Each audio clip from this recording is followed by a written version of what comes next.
At sa pagpapatuloy ng ating recap, pumunta sina Seka at Tiag-Aro sa isang tindahan ng armas at bumili si Seka ng maraming palaso para sa kanyang pana.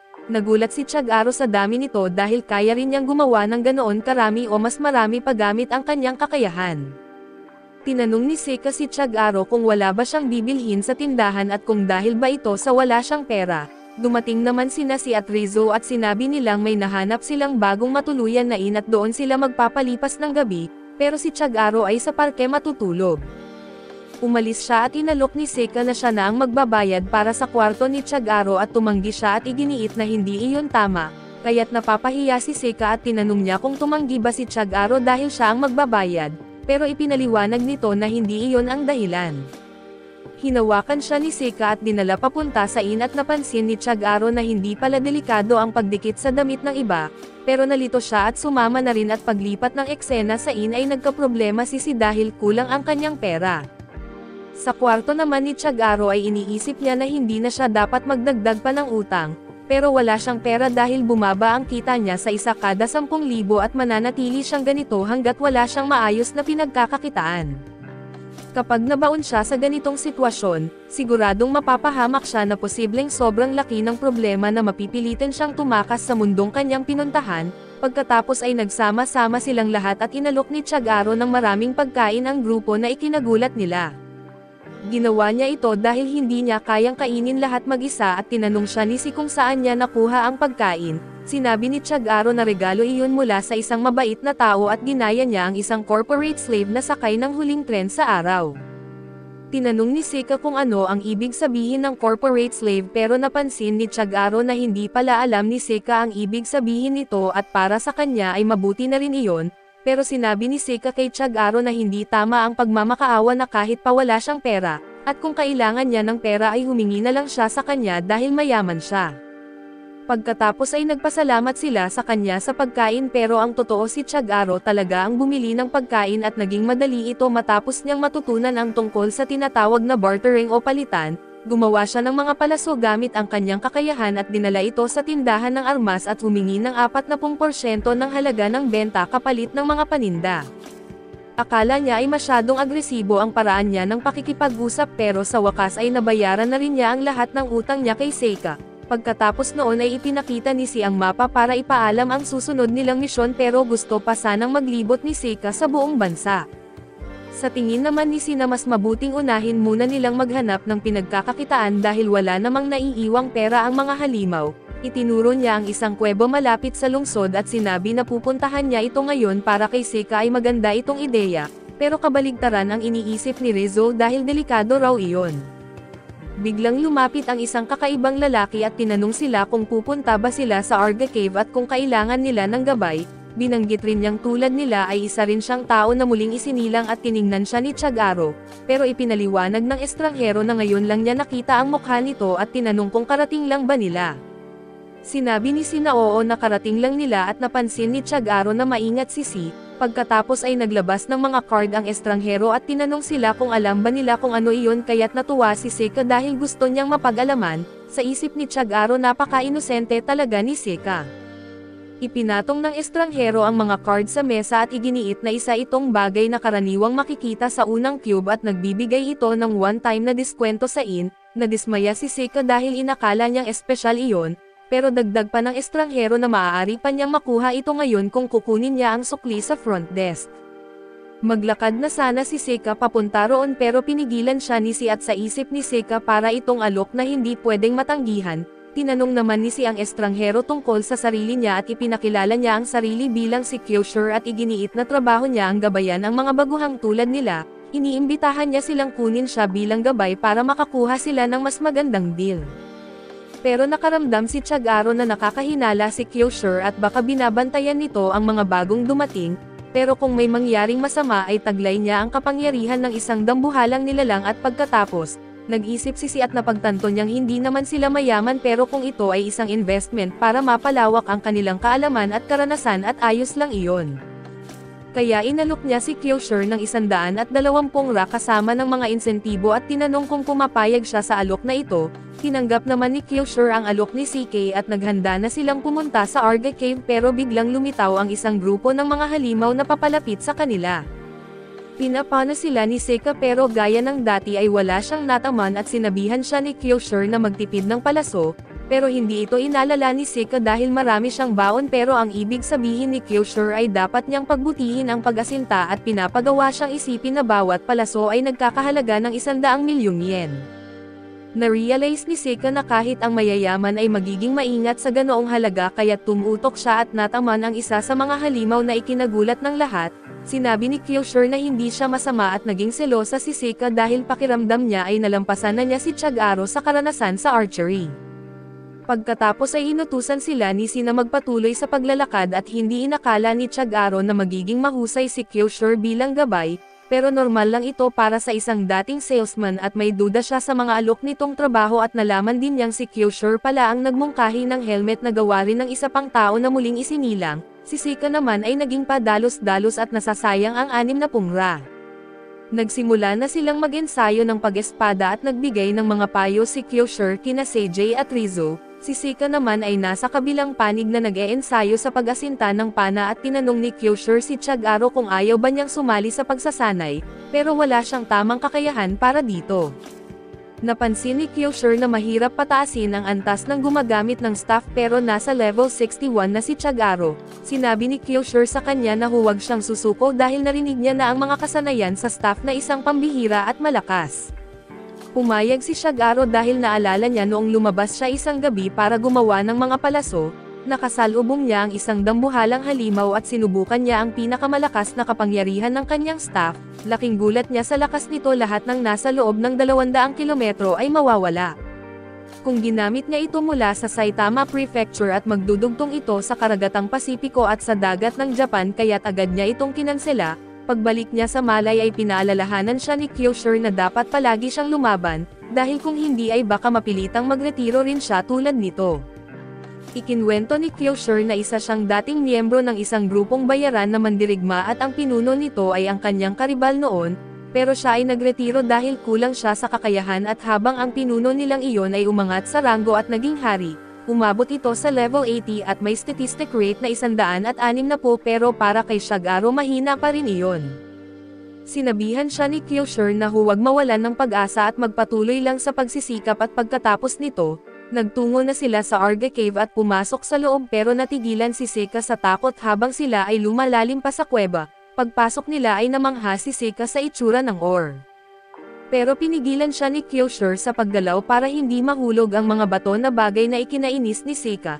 Naisip tuloy ni Chag-aro kung ilang taon na ba talaga si Seka dahil sa mga asal niya at tinanong ni Seijay si Seka kung ilang taon na siya sa totoong buhay, dahil mahalaga raw ito para sa pagpaplano ng estratehiya. Natuwa si Chag-aro sa tanong na iyon at nag-alinlangan si Seka pero sinabi ni Sina siya ay 30 taong gulang sa totoong buhay, bagay na ikinagulat ni Chag-aro at pagkatapos ay sinabi ni Seka na hindi siya 16 kundi 17 taong gulang na. Nagpatuloy sila sa paglalakad at tinanong ni si Seka kung handa na ba siya sa entrance exam sa universidad. Sagot ni Seka na oo at mataas ang kanyang mga marka at habang patuloy silang nag-e-explore sa kuweba, nakasalubong nila ang grupo ng mga paniki hanggang sa marating nila ang pinakaloob. Tumuloy si Seka para buksan ang isang pinto pero tinanong siya ni Kyosher kung anong level na siya. Nang malaman niyang level 3 lang si Seka at alam na niyang hindi ito sapat dahil nasa pintuan na sila ng boss room at tiyak na mamamatay siya agad kung pumasok siya, natakot si Seka at umatras pabalik at nagpasalamat si kay Kyosher dahil sa kanya ay narating nila ang lugar na ito. Kinamayan ni Kyosher si at sinabing magiging isang mabuting leader ito, pero bago siya tuluyang umalis ay idinagdag niya na may espesyal na event at inanyayahan silang sumunod sa kanya. Pagkatapos ay lumipat sila sa isang silid pulong. Ang silid na ito ay nagpapaalala kay Chag-aro ng masasamang alaala. Tinanong ni si kung siya ba ang nagtayo ng silid na ito pero hindi ito gawa ni Kyoshiro kundi ng ibang tao. Ipinaliwanag ni Kyoshiro na ligtas ang lugar na ito, walang halimaw na makakapasok at walang mahika na makakadaan dito.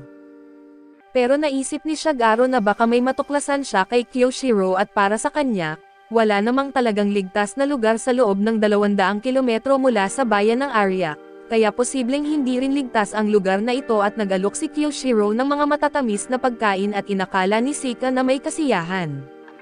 Kinumpirma ni Kyoshiro na ito nga ay isang munting salo-salo para sa kanila bilang mga bagong na-reincarnate at dahil nakarating na sila sa lugar na ito, napansin ni Shagaro na may gamot sa gilid ng inumin na isang pampatulog at hindi naman ito nakaapekto sa kanya, pero nagpasalamat si Seijay kay Kyoshiro sa paanyaya at bagaman kailangan na niyang bumalik bago lumubog ang araw. Pero gustong magdiwang ni Sika at naisip ni Kyoshiro na baka nasobrahan siya sa paghahanda at iginiit niyang hindi naman niya sila pinilit, inanyayahan niya silang bumalik na lang sa bayan at doon na lang magdiwang sa mas angkop na paraan.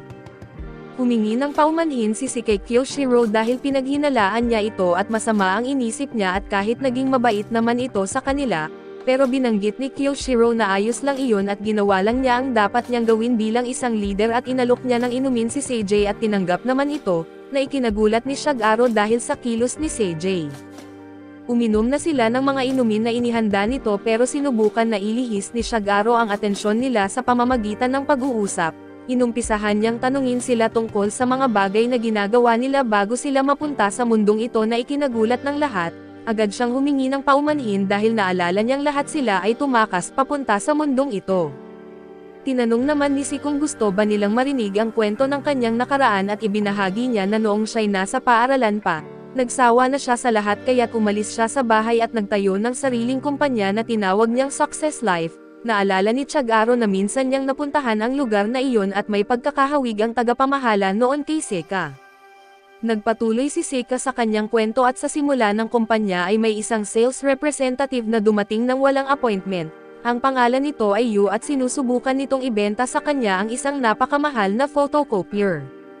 Na-realize ni Shagaro na ang tinutukoy ni Si ay siya mismo at nagpatuloy si sa kwento at doon ay sinubukan daw niyang tumawad sa presyo, pero binanggit ni Ginoong Yu sa kanya na bibigyan siya nito ng ngiti sa mukha at hinding-hindi siya bibiguin.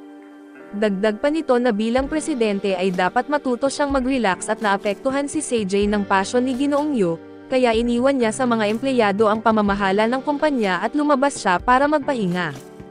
Kalaunan ay lumago ang kumpanya at naging isa ito sa mga kumpanyang nakalista sa stock exchange, pero laking gulat ng lahat nang sabihin ni Si na iniwan niya ito hanggang sa tuluyang malugi at ang dahilan daw ay isang insidente kaugnay ng artificial intelligence na sila mismo ang gumawa at dahil dito ay naapektuhan ang lahat ng may kita, nasisiraan ng ulo at hindi na niya nabayaran ang utang niya kay Ginoong Yu na tumulong sa kanya.